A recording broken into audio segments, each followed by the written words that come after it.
On the second video about augmented sixth chords, we're going to look at voice leading with the augmented sixth chords. Now, if you go into Canvas, you will see this file. It's named this right here. And you'll see that in Canvas in the week where we're studying augmented sixth chords, right below the notes for augmented sixth chords. So you'll see all these examples that I'm going to go over. You can go ahead and print them out or copy them on your own piece of staff paper so that you can follow along with the examples as I'm going over them. All right, well, the first one is in the key of A major, and we have this chord progression with the French chord in it. Now, what I'm going to do is think about the spelling of the French chord before I begin the example. So in the key of A, I'm thinking scale degree 5, which is E, right? I'm going to surround that E by half steps. D sharp below, F natural above. Then I'm going to write the chord up and down like I was showing you before in the other video. So F natural on the bottom, D sharp somewhere up above. Scale degree 1 is needed for all three of the augmented sixth chords. That makes it Italian. Scale degree 2 is French. So those are the four notes that I need in this chord. And of course, the F natural is going to be in the bass. So I'm going to go ahead right now and put the F natural in there. Now, when you're coming into the augmented sixth chord, when you're preceding it, it's just like any other voice leading. You want to be as stepwise as possible. Keep as many common tones as you can, just like we've always done. So you can see how the A has been kept as a common tone. Well, we have the F natural and we have the A. We also need the B, which again, we can just keep it as a common tone. There are many common tones, well, there are two at least between this chord and this chord. We also need the D sharp. Don't forget to mark it in though. So you'll see that in the key of A, the F natural and the D sharp are both chromatic. Okay, so there's my French chord.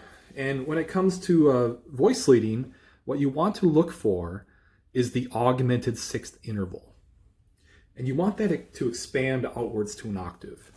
So here's that augmented sixth interval between the F and the D sharp. I want to make sure that I take the D sharp up and the F natural down. And it doesn't matter if you go to 5 or through 164 on the way to 5.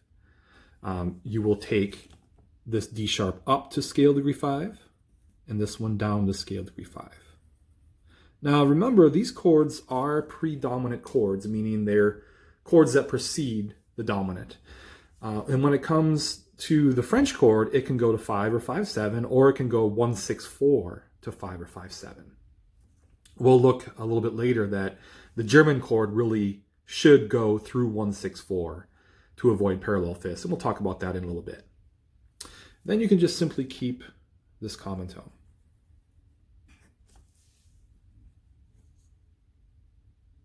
Okay, and I'd like to play this example for you in the key of A major.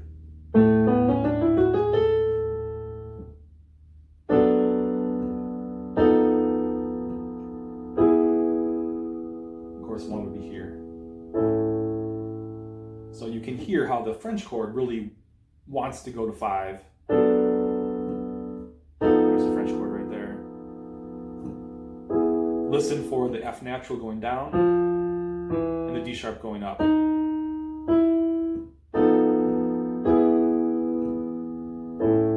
So these are primarily used as predominant type chords, chords that go to 5. The next one's in the key of B flat major. And we have the chord progression 4/6 going to Italian 164 to 5. Now the Italian chord can go directly to 5, or sometimes it goes through 164 on the way there. It's the German chord that has to go through 164, and that's to avoid parallel fifths. All right, let's spell the chords. So in the key of B flat, scale degree 5 is F. Think a half step below, half step above. Remember, the half steps have to be spelled like seconds. And so we're going to put the G flat in the bass on the Italian chord and the E somewhere up above. And then we also need scale degree 1 which is B flat. So those are the three notes in the Italian chord. Remember, the Italian chord only has 3 pitches. I want to double scale degree 1. So I'll actually have 2 B flats in the 4-voice version of it. Put the G flat in the bass. The E natural, of course, is going to go here, just because of the voicing this chord coming into it. Then we need 2 B flats. Well, it's very convenient that this chord had the B flat doubled, and we can just hold on to them. Okay, so there's the Italian chord. A lot of theorists actually teach this chord in relationship to this chord. You can see how it's very similar. So it's like a chromatic version of 4. In a lot of ways, that's true. All right, now, the G flat and the E, as we said before, we want to make sure that we expand that augmented 6th interval out to an octave. So the E natural goes up. And that's really why you want to think about the chord being spelled around scale degree 5. Do you see how that works? Right? The G flat goes down and the E goes up in the voice leading. And then the G flat will go down to the F. Now remember that the scale degree 5, which is the 5th of this chord, is doubled in the 1-6-4. So we will double the bass, or the 5th of the chord. And so that's what we want. 2 Fs. We also need a B flat and a D. We're going to keep one of these B flats and move the other one to a D. It's really your choice. Could have also kept the tenor and moved the soprano to the D if I wanted to. Now remember, when you're resolving the 1-6-4 into the 5, how this 1-6-4 chord decorates the 5, you want to have 2 of the voices simply come, 2 of the voices come down by step into place. So we can keep the Fs, and the B flat will come down to the A, and the D will come down to the C. Now, of course, if this was a 5-7, then I would also take the F down to the E flat, but it's just a 5. All right, let me play this example for you in the key of B flat.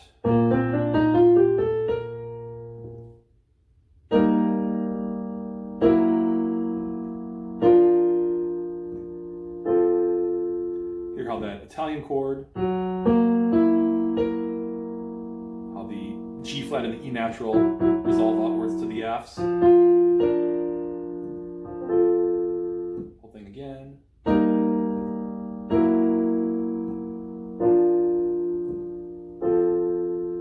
Tonic is here.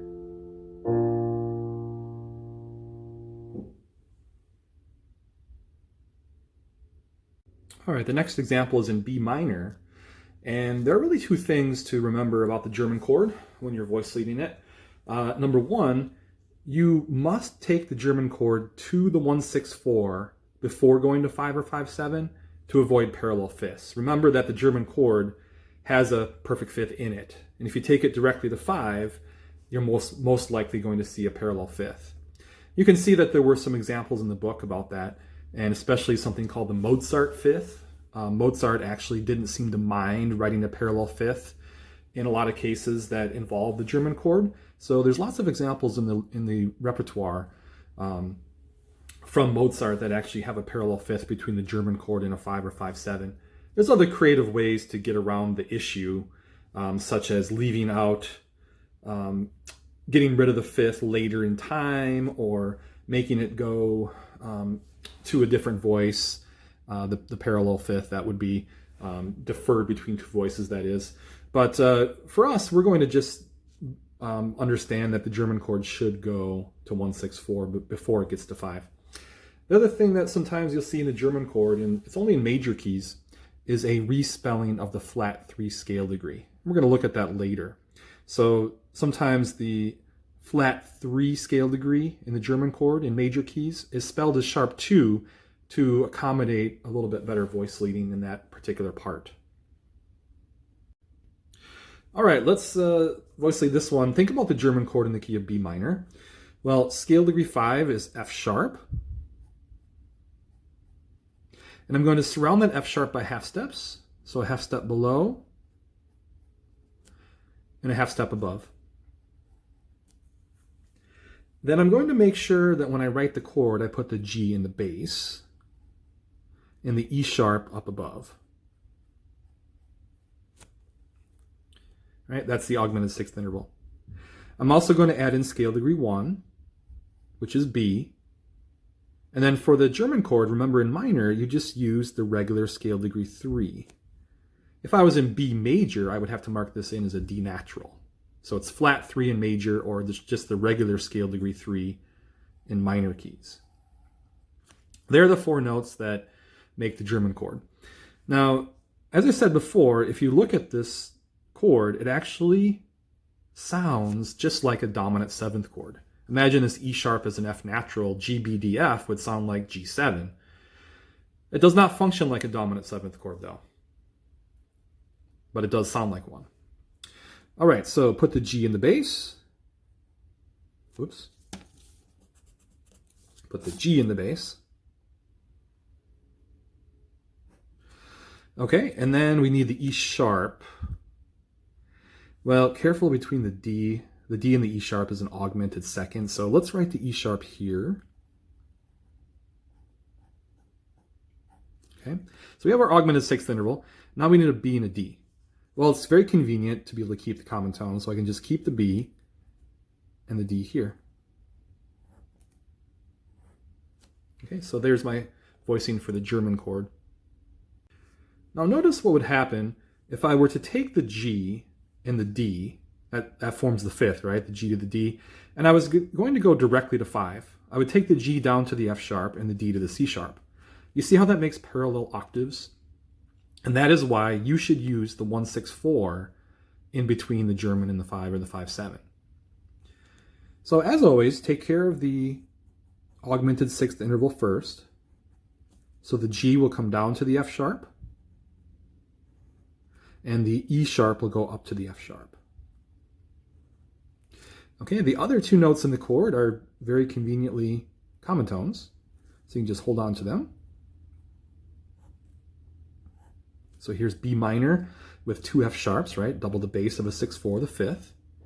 And then, of course, into the 5-7, all the voices in the 1-6-4, except for the bass, will fall down by step. So the D will come down to the C sharp, the F sharp will come down to the E, and the B will come down to the A sharp. Now be careful here.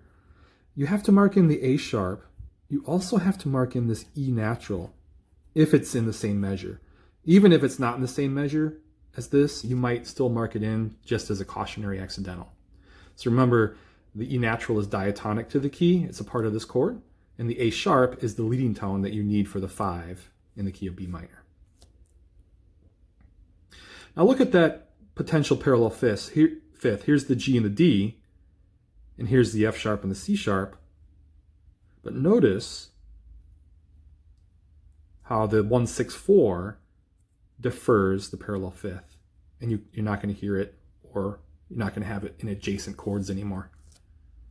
So when writing the German chord, make sure you take it through the 1-6-4 on the way to 5 or 5-7. All right, and here's a recording of the B minor example.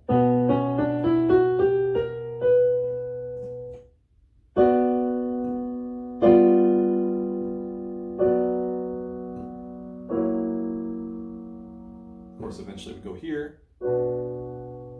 And again, listen for the G and the E sharp, which expand outwards to the F sharps.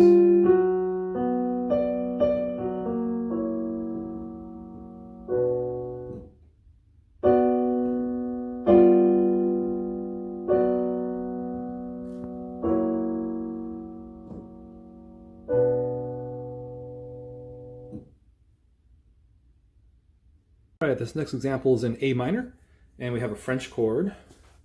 Remember, the French chord can go directly to 5, but this chord progression is taking it through the 1-6-4 on the way to 5. As always, make sure you spell the augmented sixth chord first. So in the key of A minor, scale degree 5 is E. Surround that E by half steps. D sharp below, F natural above. Now the French chord will have the F in the bass and the D sharp somewhere up above it. They all have scale degree 1, which is A, and the French chord has scale degree 2, which in the key of A minor is B. Look for that tritone from the bass in the French chord. All right, now when you're voicing it, you just want to keep as many common tones as possible, and keep otherwise move by step. Avoid big leaps. So we can keep this B, and then we can move the D to the D sharp.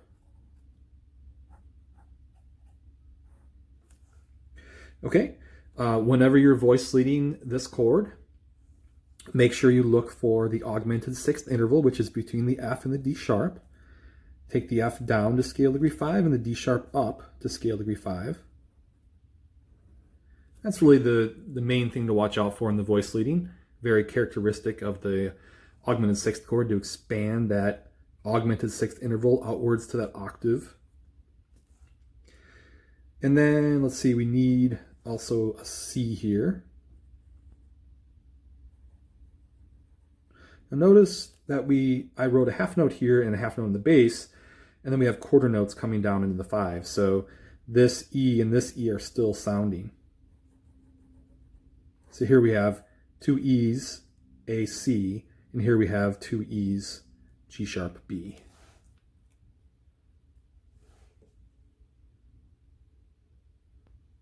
All right, let's take a listen to it in the key of A minor.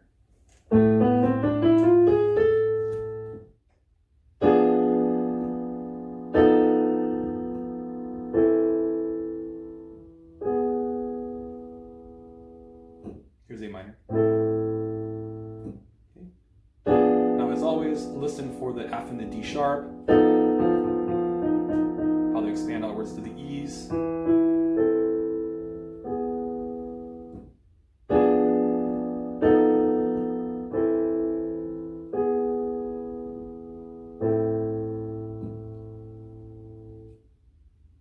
Okay, here we are in the key of G major, and we're going to write this German chord. Now, I'm going to show you the alternate spelling, the enharmonic spelling of the flat 3 scale degree becoming the sharp 2 in this one. And I'll show you why it makes sense and why composers sometimes use it in their music. You just have to watch out for that sometimes, and this only occurs in major keys. So sometimes in major keys, the German chord has a respelling, enharmonic respelling. The enharmonic respelling is the lowered number 3 scale degree, so in this key, B flat, would become A sharp. So the flat 3 becomes sharp 2. And I'll show you why it makes sense in the voice leading. All right, let's go ahead and spell the German chord. And in the key of G, scale degree 5 is D. And if we think a half step below, we'd have C sharp, half step above, E flat. Notice the E flat is outside the key. When we spell the German, we'll have the E flat in the bass and the C sharp somewhere up above. All of them have scale degree 1, which is G. That's Italian. And then for the German chord in a major key, you need the flat 3. So we need the B flat. But like I said, I am actually going to respell it as an A sharp and show you why that's going to be and how it works. Okay, so here's the augmented sixth interval, scale degree 1, and then the flat 3, which I'm going to make into sharp 2. Okay, now when you put it into the voice leading here, we want the bass to be the E flat. And then we're going to make the C go to the C sharp because it's just by a half step. And then we're left with the B flat or the A sharp in the other voice. Now, it's really up to the composer, and you'll see it both ways in real music, but we could write the B flat or the A sharp here. It's really your choice. I'm going to show you the alternative or the chromatic, the enharmonic version of the B flat. The enharmonic version of B flat is A sharp, of course. So it really is the flat 3, which sometimes becomes sharp 2. And that's the enharmonic respelling that sometimes you see in the German chord. Now you'll see it actually does create kind of an awkward situation here because between G and A sharp is actually looking like three, well, it sounds like three half steps, but it's spelled like an augmented second. So it actually sometimes creates an equal problem that it solves. And let me show you the problem that it solves. Always take care of the E flat and the C sharp. So that expands outwards to the octave. And here's what it's solving. In the 1-6-4 chord, the B flat would normally go to B natural. And you see, when you see a flat, usually it'll go down in music, right? So if you see a B flat, you expect it maybe to go to A next, not usually up by a half step. And when you see an A sharp, you expect it to go to B. That mimics what our scales do.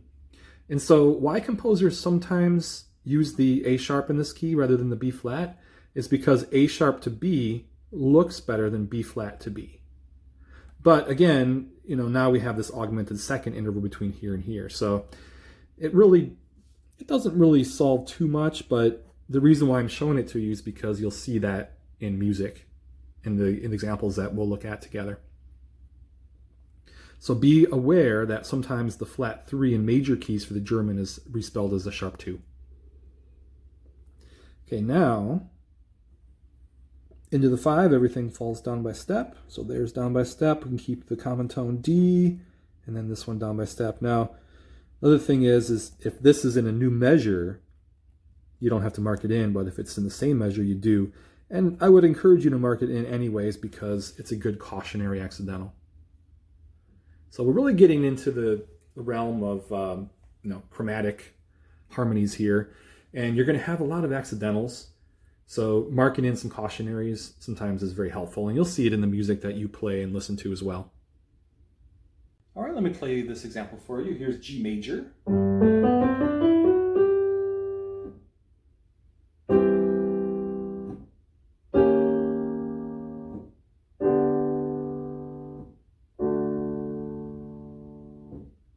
And if you weren't looking at the music, you wouldn't know that it was a A sharp versus a B flat. Either one sounds the same. But the A sharp, of course, in the voice leading goes up to the B. And sometimes it looks a little better in music. Here's one. One more play for you.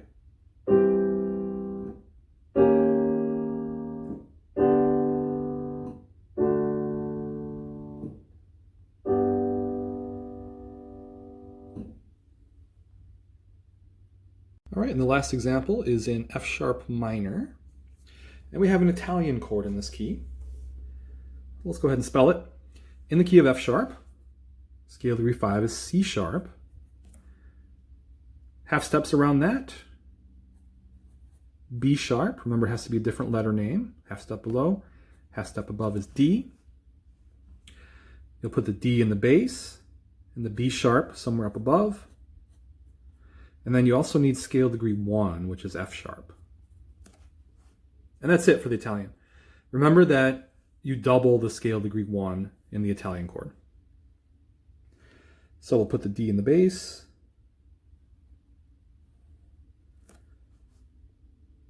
And we already have, let's see, the D and one of the F sharps. So we need the B sharp, which we can place here in the alto. So again, just moving it by step. And then the other F sharp I can write in the tenor part. Okay, so here's the augmented 6th interval. And here's the doubled scale degree 1. Always take care of the augmented 6th interval in your voice leading first for these chords. All right, so the B sharp will go up to the C sharp. And the D natural will go down to the C sharp. We have the E sharp already, we're missing the G sharp.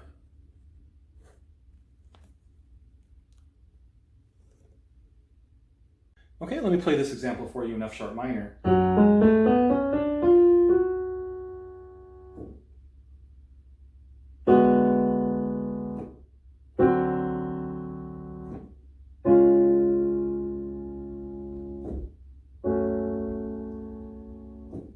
one more time. Here's the Italian chord. Notice how that goes to 5 very nicely.